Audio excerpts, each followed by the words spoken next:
સર્વ વૈષ્ણવોને જય શ્રી કૃષ્ણ. પ્રભુ નંદ કુમારો મેં સ્વામીની વૃષભાનુજા કૃતાર્થોહમ કૃતાર્થોહમ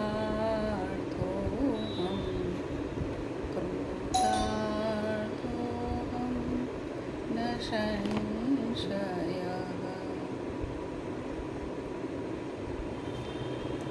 ગોકુળના નંદ બાબાના કુમાર શ્રી કૃષ્ણ મારા સ્વામી છે અને બરસાનાના વૃષભાનજીના પુત્રી શ્રી રાધિકાજી મારા સ્વામીની છે. તેથી જ હું કૃતાર્થ છું, કૃતાર્થ છું, કૃતાર્થ છું. તેમાં કોઈ સંશય કે શંકા નથી.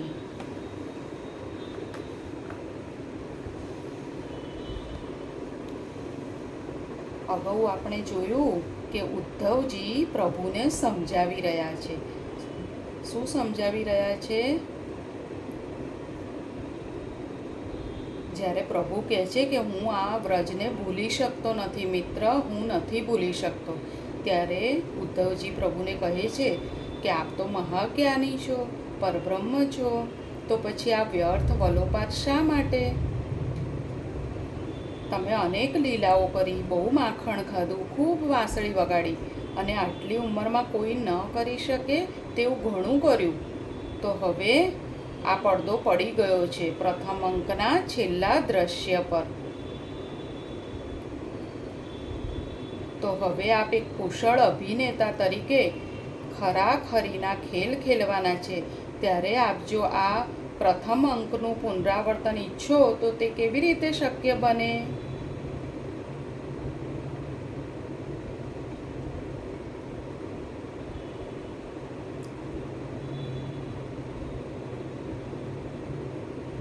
એટલે પ્રભુ ઉદ્ધવને હવે કહી રહ્યા છે કે ઉદ્ધવ, તારું જ્ઞાન અને બુદ્ધિ બંને ધન્ય છે.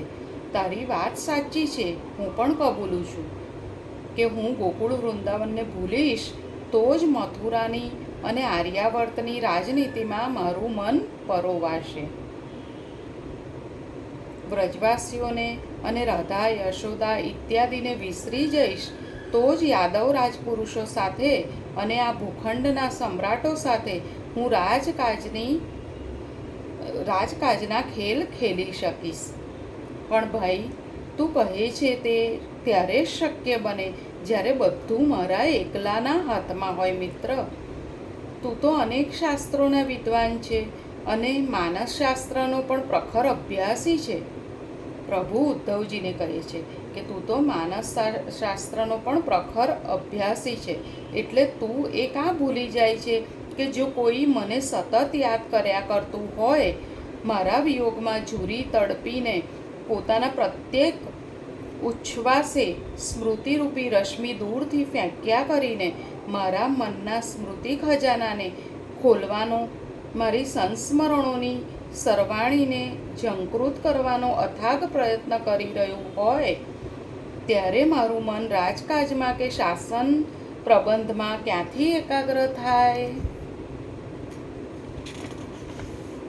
ઉદ્ધવ, હું તો એમને ભૂલવાની લાખ કોશિશ કરું છું, પરંતુ એ લોકો મને ભૂલી જતા નથી અને સામેથી પ્રણય તારથી બંધાયેલ મારા હૃદયને યાદરૂપી અદિટ કિરણો ફેંકીને એવું પ્રજ્વલિત રાખે છે કે મને બમણા વેગથી એમની યાદ આવ્યા જ કરે છે.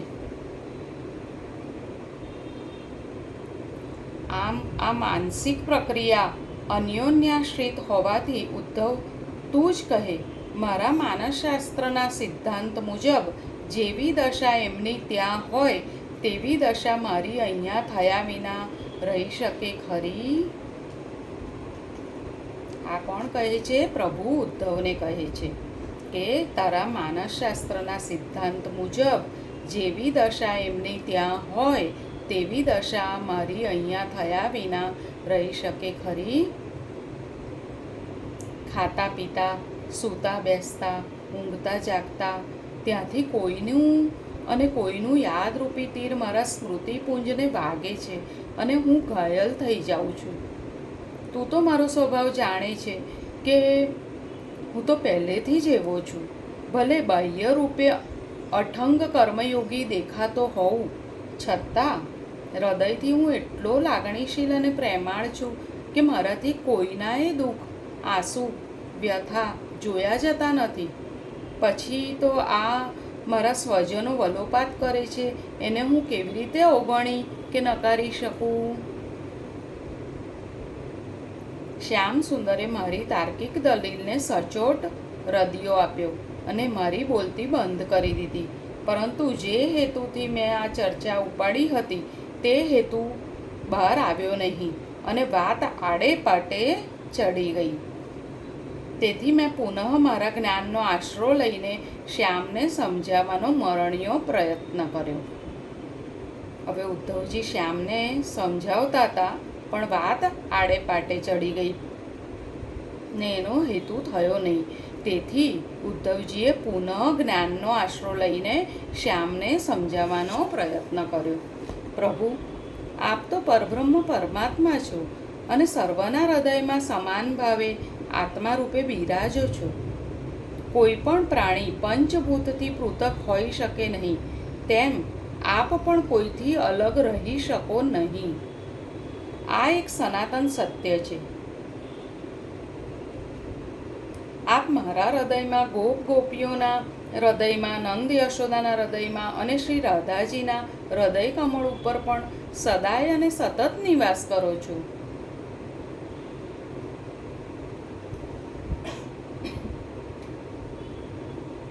આત્મા અને પરમાત્મા વચ્ચેનું આ અદ્વૈત તથા પ્રાણી માત્રમાં આપના અસ્તિત્વનું તત્વજ્ઞાન શક્ય છે કે બિચારા વ્રજવાસીઓ ન પણ જાણતા હોય, અને તેથી આપના શારીરિક વિયોગને ચીર વિયોગ સમજી લઈ અજ્ઞાનવશ બાપડા તડપતા હોય. ગોકુળના એ ગમાર, ગામડિયા, ગોપ ગોપી આપને સાચા સ્વરૂપે ઓળખતા ન હોવાથી આપની સ્મૃતિને ઢંઢોળવાની ભૂલ કરે એ સ્વાભાવિક છે. પરંતુ પ્રભુ, આપ આટલા શાણા, સમજુ અને જ્ઞાની થઈને એમને યાદ કરવાની ભૂલ કાં કરો?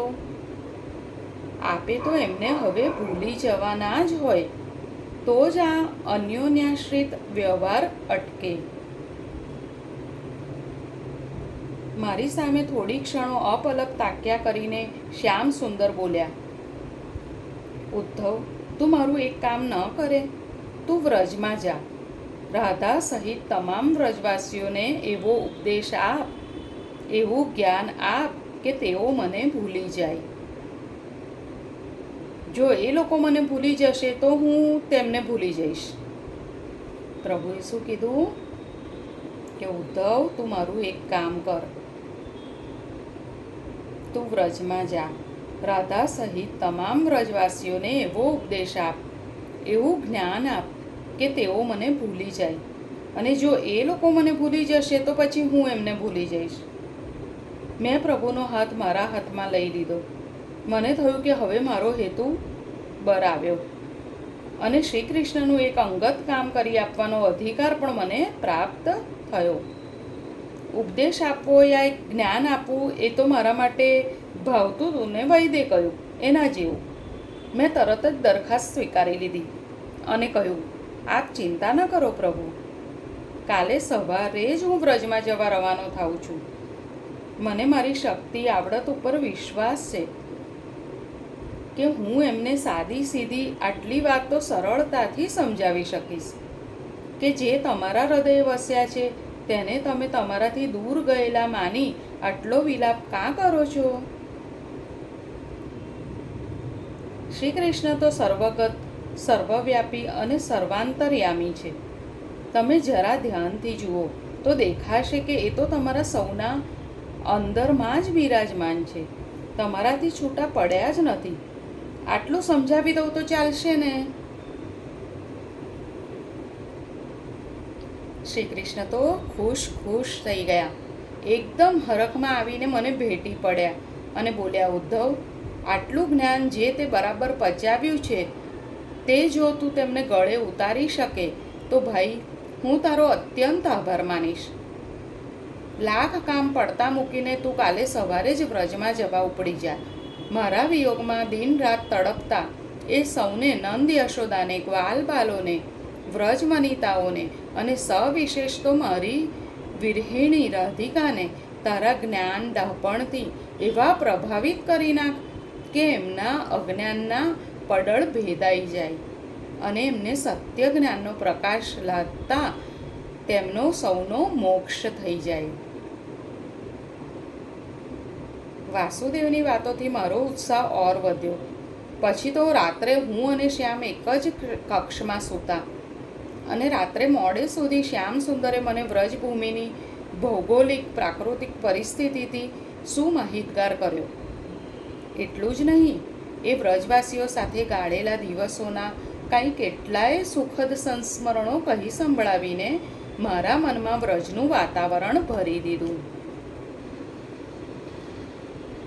બીજી બાજુ રાતોરાત શ્યામ સુંદરે પોતાનો સુવર્ણ રથ શણગારાવ્યો અને સવારના પોરમાં તે મને સુપરત કરી દીધો. એટલું જ નહીં, મેં જ્યાં વસ્ત્રો પરિધાન કરવા માંડ્યા કે તરત જ મને અટકાવીને તેમણે કહ્યું, ઉદ્ધવ, તું તારા વસ્ત્રો પહેરીને જો વ્રજમાં જઈશ તો તારી વાત કોઈ કાને નહીં ધરે. એટલું જ નહીં, કોઈ તારી પાસે ઊભું પણ નહીં રહે. આશ્ચર્યચકિત થઈ ગયેલા મેં પૂછ્યું, પ્રભુ એમ કેમ? જવાબમાં તેમણે કહ્યું, વ્રજની ગોપિકાઓ મારા સિવાય કોઈ પરપુરુષને આંખથી જોતી નથી, એની સાથે વાત કરતી નથી અને એની વાત સાંભળતી પણ નથી. એટલું જ નહીં, એને પોતાનું ઘર પણ બતાવતી નથી. પણ જો તારા અંગ ઉપર મારું પીતાંબર જોશે, તારા ગળામાં વૈજયંતી માલા જોશે, માથે મોરપીંછનું મુગુટ જોશે તો તેમને ખાતરી થશે કે આ અમારા કનૈયાનો જ કોઈ લાડકો સેવક છે અને તો જ તેઓ તારી સામે જોશે અને વાતચીત કરશે. રાત્રે શ્યામ સુંદરે જે કેટલીક વાતો કહેલી તે મારા દિમાગ પર એવી છવાઈ ગઈ હતી કે અત્યારે એમણે જે સૂચન કર્યું તેમાં મને ભારોભાર તથ્ય લાગ્યું. હું એમની મરજીને અનુસર્યો. તેમનું જ આપેલું પીળું પીતાંબર અને ઉપવસ્ત્ર ધારણ કરી તેમની સન્મુખ ગયો. તેમણે સ્વહસ્તે મારા કંઠમાં વૈજયંતી માળા આરોપી, માથે મોરપીંછ મુગુટ મૂક્યો, કાનમાં કાચનારના પુષ્પો ખોસ્યા અને કપાળે સુંદર તિલક પણ કર્યું. પછી આ વેશભૂષાથી વિભૂષિત થયેલા મને ગળે લગાવીને અત્યંત ભાવ વિભોર થઈને બોલ્યા, અરે ઉદ્ધવ, તું તો અદ્દલ અને અસલ મારા જેવો જ દેખાય છે ને. મારો ને તારો વાન પણ સરખો, વય પણ સરખી, વસ્ત્રો પણ સરખા ને આભૂષણો પણ સરખા. તને જોઈને સૌ ભૂલાવા પડી જશે અને મારી યાદ આવતા જ તેમનો સઘળો પ્રેમ તારા ઉપર ઉભરાઈ જશે. જોજે ને. એ તો બોલીએ જ જતા હતા, પણ મારું મન હવે જેમ બને તેમ જલ્દી વ્રજમાં પહોંચી જઈને જ્ઞાન પ્રદાન કરવા અધીરું થઈ ગયું હતું. મેં એમનો ચરણ સ્પર્શ કરી વિદાય માટે આજ્ઞા માંગી. પ્રભુ પ્રેમ વિહવળ બની ગયા. પ્રભુ પ્રેમ વિહવળ બની ગયા. મને છાતી સરસો ચાંપીને મારા ખભે મસ્તક ઢાળી દીધું. વ્રજભૂમિની યાદથી છલકાઈ ગયેલા એમના અશ્રુધારાથી મારો ખભો ભીંજાઈ ગયો. શ્યામ સુંદરને સાંત્વન આપી હું રથ પાસે આવ્યો. અશ્રુભીની આંખે નંદકિશોર પણ મારી પાછળ પાછળ રસ સુધી આવ્યા. મેં સુવર્ણ રથમાં ચડવાની તૈયારી કરી. મુરલી મનોહરે મારી આંખમાં આંખ પરવીને મને જોયા કીધું. મારાથી તેમની આ સ્થિતિ સહન ન થઈ. મેં કહ્યું, બસ ત્યારે પ્રભુ, હવે રજા લઉં. મારી પાસે ધસી આવીને શ્રી કૃષ્ણ બોલ્યા, ઉદ્ધવ, સૌથી પહેલાં મારા માતા પિતાને મળજે. એમને કહેજે કે તમારો લાલો તમને ભૂલી ગયો નથી. ઘડી ઘડી યાદ કરે છે અને રડે છે. ઉદ્ધવ, તું યશોદા મૈયાને મારી સ્નેહ યાદ આપીશ અને મારી વાતો કહીશ, ત્યાં તો એના હૈયામાં પ્યારનો એવો ઉભાર આવશે કે એની છાતીમાંથી દૂધડા ઝરવા માંડશે અને આંખેથી આંસુડા વહેવા માંડશે. ઉદ્ધવ, યશોદામાં તો યશોદામાં જ છે. આવી માં કોઈને મળી નથી અને મળશે પણ નહીં. બોલતા બોલતા કાળી સ્ફટિક શિલા પરથી જેમ નિર્મળ ઝરણું વહ્યું જાય તેમ શ્યામ સુંદરના શ્યામ કપોલ ઉપરથી અશ્રુ ઝરણ વહેવા લાગ્યું. કંઠ ગદગદ થઈ ગયો. માતાની પવિત્ર યાદથી અને ભાવથી તેમનું મુખ ભરાઈ ગયું. મારું આશ્ચર્ય વધતું જતું હતું કે વ્રજવાસીઓની યાદમાં આટલી હદે વાસુદેવ, કંસ ચાણૂરને સંહારનાર દેવકીનંદન શ્રી કૃષ્ણ રડી પણ શકે છે. મેં કહ્યું, પ્રભુ આપ ચિંતા ન કરો, હું નંદ યશોદાને સર્વપ્રથમ મળીશ, બસ. કહીને મેં રથના પગથિયા ઉપર પગ મૂક્યો.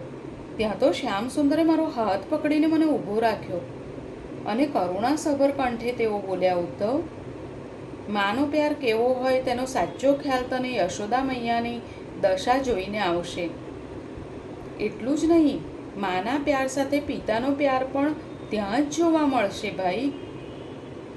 મૈયા રડતી હશે ને આકુળ વ્યાકુળ થઈ ગયેલા નંદબાબા એને છાની રાખવા ખોટું ખોટું ધમકાવતા હશે. ત્યારે પોતે પણ મારી યાદમાં તો રડતા જ હશે. કોણ કોને આશ્વાસન આપે ને છાનું રાખે તેવી વિચિત્ર પરિસ્થિતિ ઊભી થશે. કોણ કોને આશ્વાસન આપે અને કોણ કોને છાનું રાખે એવી વિચિત્ર પરિસ્થિતિ ઊભી થશે. ત્યારે મિત્ર, તું મારું એક કામ કરજે. તું તો ચિત્રકળાનો જાણકાર છે. મારા માતા પિતાના એ વાત્સલ્ય કલહનું હૃદયંગમ દ્રશ્ય, એમના મુખારવિંદના ભાવ, વહેતા આંસુ, આંગિક વાચિક અભિનય, એ બધું તું ફલક ઉપર એવું આબેહૂબ દોરીને લાવજે કે એ જોઈ જોઈને મારું હૈયું હળવું ફૂલ થઈ જાય. મારાથી હવે વનમાળીનો આ વલોપાત જોયો જતો ન હતો. એમના હાથમાંથી મારો હાથ પરાણે છોડાવીને હું ઝડપથી જ રથ ઉપર ચડી ગયો. અશ્વની લગામ હાથમાં લીધી અને રથ હંકાર્યો. રાજમહેલના મુખ્ય દ્વાર પાસે રથ પહોંચ્યો હશે ત્યાં તો શ્યામ સુંદરે જોરથી સાત પાડીને દોટ મૂકી, ઉદ્ધવ, રથને ઊભો રાખ.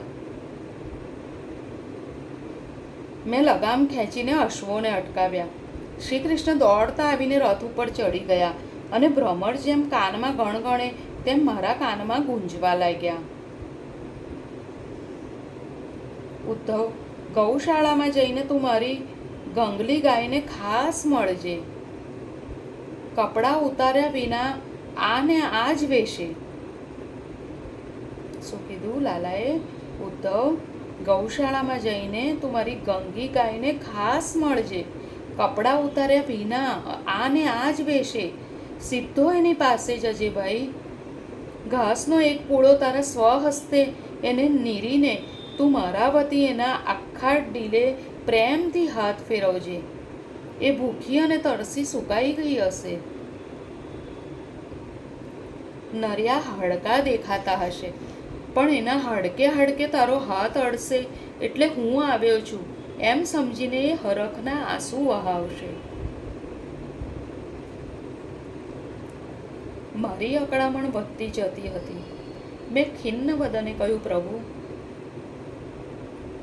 આપ નિશ્ચિંત થઈને મહેલમાં પધારો.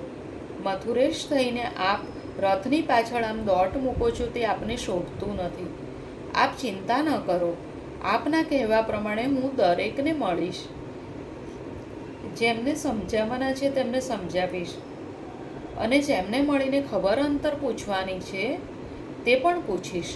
પશુ પંખી ઝાડ પાન કોઈ બાકી નહીં રાખું. બસ હવે આપ કૃપા કરીને પાછા જાઓ. શ્યામ જેવા રથમાંથી નીચે કૂદ્યા કે તરત જ મેં વેગથી અશ્વોને હાંકવા માંડ્યા. હજી તો મુખ્ય દ્વારમાંથી રથ બહાર નીકળીને મથુરાની સડક પર પહોંચ્યો એ નથી ત્યાં તો પાછું કોઈક યાદ આવવાથી વંટોળિયાની જેમ દોડીને શ્રી કૃષ્ણ પાછળથી રથ પર ચડી ગયા અને ચાલુ રથે મારા કાનમાં ગણગણવા લાગ્યા. ઉદ્ધવ, રાધાને તો તું ખૂબ નિરાતે મળજે. ઉદ્ધવ, રાધાને તો તું ખૂબ નિરાતે મળજે. તારી તમામ શક્તિ, બુદ્ધિ અને જ્ઞાનના પ્રતાપે એનો વિરહાગ્નિ ઓલવવાનો પ્રયત્ન કરજે. એ તો રડી રડીને અધમુઈ થઈ હશે. એણે તો કદાચ ખાવા પીવાનું પણ છોડી દીધું હશે. રાતભર મારી યાદમાં જાગતી પડી રહેતી હશે. ઉદ્ધવ, મને સૌથી વધુ ચિંતા જો કોઈની થતી હોય તો એ રાધાની થાય છે. એ સાવ ભાંગી પડી હશે ભાઈ. તું એને મારા વતી આટલું જરૂર કહેજે કે એ એના તન મન જીવનમાંથી આ માખણચોર ચિત્તચોર કનૈયાનું નામ નિશાન મિટાવી દે, મને સદંતર ભૂલી જાય. મારી સહનશક્તિની હવે હદ આવી ગઈ હતી. રથની ગતિ અત્યંત ધીમી પાડી દઈને મેં 2 હાથ જોડીને વિનંતી કરી, પ્રભુ, રાત્રે તો આપ આ બધું મને વિગતવાર કહ્યું છે ને, મેં બરાબર યાદ પણ રાખી લીધું છે, તો પછી વારંવાર એનું એ કહેવાની જરૂર ખરી? શ્યામ, વિશ્વાસ રાખો, હું રાધાને મળ્યા વિના હરગીજ પાછો નહીં આવું. બસ હવે મારા ઉપર મહેરબાની કરો, મને આગળ વધવા દો અને આપ પાછળ જાઓ. આટલું કહીને મેં એમને હાથ પકડીને પરાણે પરાણે રથમાંથી નીચે ઉતાર્યા. હજી તો હું રથને સહેજ આગળ ધપાવીને પાછળ સ્વાભાવિક નજર કરું છું કે શ્યામ પાછા વળી ગયા કે નહીં. ત્યાં તો પવન વેગે તેઓ પુનઃ રથ ઉપર ચડી ગયા ને વળી પાછા આને મળજે ને તેને મળજે તેવી કાકલુદીઓ શરૂ થઈ ગઈ. મારી ધીરજ ખૂટી ગઈ. મેં એકદમ રથ થોભાવી દીધો અને જિંદગીમાં પહેલીવાર શ્યામ સાથે ઉપડતા સાદે વાત કરી. હું પાછો વળી જાઉં છું શ્યામ, હવે એમ કરો કે તમે જ જાઓ અને જેને જે કહેવું હોય તે મોડામોડ કહી આવો. મારાથી નહીં જવાય. એક પ્રહર તો આમને આમ પ્રસાર થઈ ગયો. જુઓ તો ખરા દિવસ કેટલો ચડી ગયો છે. આમ ને આમ જો ચાલશે તો મધ્યાહને પણ હું અહીંથી નહીં નીકળી શકું. બોલો શું કરવું છે? આજે અહીંયા સુધી રાખીએ. ફરી જલ્દી મળીએ. સૌને જય શ્રી કૃષ્ણ. રાધે રાધે.